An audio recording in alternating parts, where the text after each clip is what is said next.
ನಮಸ್ಕಾರ ಸ್ನೇಹಿತರೆ, welcome to Shweta's cooking channel. ಇವತ್ತು ನಾನು ಯಾವ ರೆಸಿಪಿ ಮಾಡ್ತಾ ಇದ್ದೀನಿ ಗೊತ್ತಾ?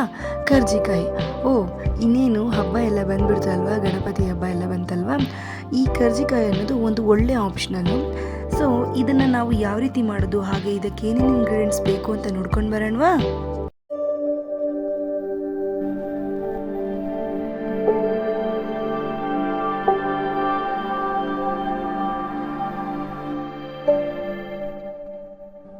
ನಾನು ಇಲ್ಲಿ ಮೊದಲಿಗೆ ಒಂದು 2 ಲೋಟ ಅಂದರೆ ಆಲ್ಮೋಸ್ಟ್ ಒಂದು ಅರ್ಧ kg ಆಗುವಷ್ಟು ಶೇಂಗಾ ಬೀಜ ತೊಗೊಂಡಿದ್ದೀನಿ. ಹಾಗೆ 1 ಲೋಟದಷ್ಟು ಅಂದರೆ 1.5 ಲೋಟದಷ್ಟು ಅಂದ್ಕೊಳ್ಳಿ ಒಂದು ಕಡಲೆ ತೊಗೊಂಡಿದ್ದೀನಿ.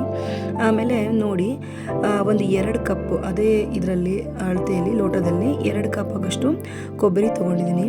ಹಾಗೆ ಒಂದು 3 ಅಂದರೆ ಒಂದು ಆಲ್ಮೋಸ್ಟ್ ಒಂದು 3/4 kg ಅಷ್ಟು 3/4 kg ಅದತ್ರ ಬೆಲ್ಲ ತೊಗೊಂಡಿದ್ದೀನಿ. ನೋಡಿ, ಫಸ್ಟು ನಾನು ಒಂದು ಮೀಡಿಯಮ್ ಫ್ಲೇಮಲ್ಲಿ ಈ ಥರ ಶೇಂಗಾ ಬೀಜನೆಲ್ಲ ನಾವು ಹುರ್ಕೋಬೇಕಾಗುತ್ತೆ.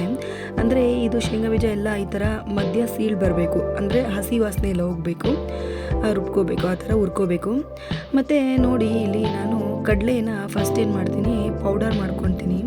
ಅದು ಯಾವ ರೀತಿ ಆಗಿರಬೇಕು ಅಂದರೆ ಲೈಕ್ ಸ್ವಲ್ಪ ಫೈನ್ ಪೌಡರೇ ಆಗಿರಬೇಕು. ಆಮೇಲೆ ಅದೇ ಮಿಕ್ಸಿ ಜಾರ್ಗೆ ನೋಡಿ ಸ್ವಲ್ಪ ಶೇಂಗಾ ಬೀಜನೆಲ್ಲ ನಾನು ಅಂದರೆ ಹಾಕ್ಕೊತೀನಿ. ಅದನ್ನು ಕೂಡ ನುಣ್ಣಗೆ ರುಬ್ಕೋಬೇಕು.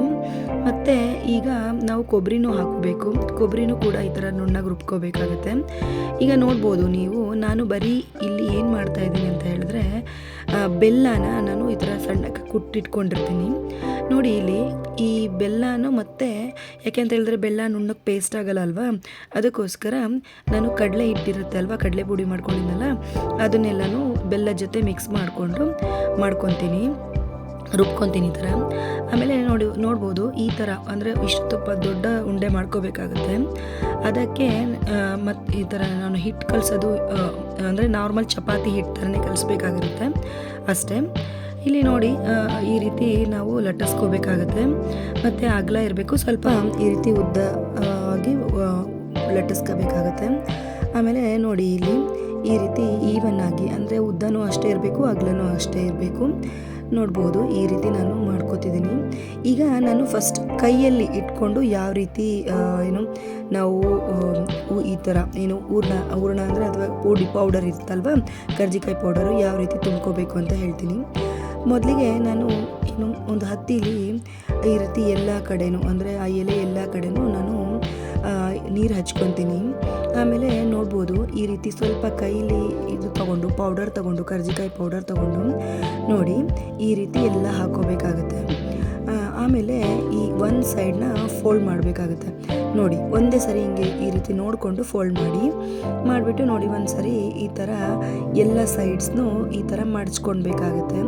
ನಿಮ್ಗೆ ಇನ್ನೂ ಕಂಫರ್ಟ್ ಆಗಿಲ್ಲಪ್ಪ ಅಂತ ಹೇಳಿದ್ರೆ ಇನ್ನೊಂದು ಸರಿ ಈ ಥರ ಮಡ್ಚ್ಕೊಳ್ಳಿ. ಯಾಕೆ ಅಂತ ಹೇಳಿದ್ರೆ ಎಣ್ಣೆಯಲ್ಲಿ ಡೀಪ್ ಫ್ರೈ ಮಾಡಬೇಕಾದ್ರೆ ಅದು ಫುಲ್ಲು ಒಡೆದೋಗೋ ಚಾನ್ಸಸ್ ಇರುತ್ತೆ, ಅದಕ್ಕೋಸ್ಕರ. ಇದು ಒಂದು ರೀತಿದು ಆಯಿತಾ. ಈಗ ಇನ್ನೊಂದು ರೀತಿ ತೋರಿಸ್ತೀನಿ. ಜಸ್ಟ್ ಡೈರೆಕ್ಟಾಗಿ ಹಂಗೆ ಮಣೆ ಮೇಲೆ ಇಟ್ಕೊಂಡು ಈ ರೀತಿನೂ ಕೂಡ ಮಾಡ್ಕೋಬೋದು. ಅಂದರೆ ನಿಮಗೆ ಮಾಡೋಕ್ಕೆ ಬರಲಿಲ್ಲ ಅಂದರೆ ಈ ರೀತಿ ಟ್ರೈ ಮಾಡಿ ನೋಡಿ. ಇದನ್ನು ಕೂಡ ಈ ರೀತಿ ಫೋಲ್ಡ್ ಮಾಡ್ಕೋಬೇಕಾಗುತ್ತೆ. ಮತ್ತು ಎಡ್ಜಸ್ನೆಲ್ಲ ಚೆನ್ನಾಗಿ ಕವರ್ ಮಾಡ್ಕೊಳ್ಳಿ. ನೋಡ್ಬೋದು ನೀವು ಈ ಥರ ಮಾಡಿ. ಆಮೇಲೆ ಇದನ್ನು ನೋಡಿ ಈ ಥರ ಶೇಪ್ ಬಂದಿರುತ್ತೆ. ಮತ್ತು ಈ ರೀತಿ ನಾನು ಎಲ್ಲನೂ ಕೂಡ ಮಾಡಿಕೊಂಡೆ. ನಾನು ಆಲ್ಮೋಸ್ಟ್ 1 kg ಆಗೋಷ್ಟು ಮಾಡಿಕೊಂಡೆ. ಮತ್ತು ಎಣ್ಣೆನ ಚೆನ್ನಾಗಿ ಅಂದರೆ ಡೀಪ್ ಫ್ರೈ ಮಾಡಬೇಕಲ್ವ, ಚೆನ್ನಾಗಿ ಸ್ವಲ್ಪ ಕಾಯಕ್ಕೆ ಇಟ್ಟಿರಬೇಕಾಗುತ್ತೆ. ಆಮೇಲೆ ಎಲ್ಲನೂ ಅಂದರೆ ಒಂದೊಂದೇ ಕರ್ಜಿಕಾಯಿನ ಡೀಪ್ ಫ್ರೈ ಈ ಥರ ಮಾಡಿ, ಮತ್ತು ಇದು ಬ್ರೌನ್ ಕಲರಾಗಿ ಟರ್ನ್ ಆಗಬೇಕು, ಅಲ್ಲಿವರೆಗೂ ಡೀಪ್ ಫ್ರೈ ಮಾಡಿ. ನೋಡಿ ಕಲರ್ ಯಾವ ರೀತಿ ಎಷ್ಟು ಚೆನ್ನಾಗಿ ಚೇಂಜ್ ಆಯ್ತಲ್ವಾ. ಇದೇ ಈ ಥರ ಕಲರ್ ಬಂದರೆ ಇದು ತುಂಬಾ ಟೇಸ್ಟ್ ಇರುತ್ತೆ. ಮತ್ತು ಈ ನಮ್ಮ ಹಿರಿಯರು ಯೂಶಲಿ ಒಂದು ಸ್ವೀಟ್ ತಿನ್ನಬೇಕು ಅಂತ ಹೇಳಿದ್ರೆ ಹಬ್ಬಕ್ಕೆ ಯಾಕೆ ಈ ರೀತಿ ಹೇಳಿದರು ಅಂತ ಹೇಳಿದ್ರೆ, ನಮಗೆ ನೋಡ್ಬೋದು ಇದರಲ್ಲಿ ಎಷ್ಟೊಂದು ಪ್ರೋಟೀನ್ ಇರುತ್ತೆ. ಡೀಪ್ ಫ್ರೈದು ಓಕೆ, ಬಟ್ ಎಷ್ಟೊಂದು ಪ್ರೋಟೀನ್, ವೈಟಮಿನ್ಸ್, ಮಿನರಲ್ಸ್ ಎಲ್ಲನೂ ಕೂಡ ಸಿಗುತ್ತೆ. ಅದಕ್ಕೋಸ್ಕರ ನೋಡ್ಬೋದು ರುಚಿಯಾದ ಕರ್ಜಿಕಾಯಿ ರೆಡಿ ಆಯಿತು. ನೀವು ಕೂಡ ಏನು ಮಾಡಿ ನಿಮ್ಮ ಮನೇಲಿ ಟ್ರೈ ಮಾಡಿ, ಹಾಗೆ ಹೇಗೆ ಬಂತು ಅಂತ ಒಂದು ಕಮೆಂಟ್ ಮೂಲಕ ನನಗೆ ತಿಳಿಸ್ಬಿಡಿ. ಇನ್ನೂ ಕೂಡ ನನ್ನ ಚಾನಲ್ಗೆ ಸಬ್ಸ್ಕ್ರೈಬ್ ಆಗಿಲ್ಲ ಅಂದರೆ ಈಗಲೇ ಸಬ್ಸ್ಕ್ರೈಬ್ ಆಗಿ. ಧನ್ಯವಾದಗಳು. Thank you so much.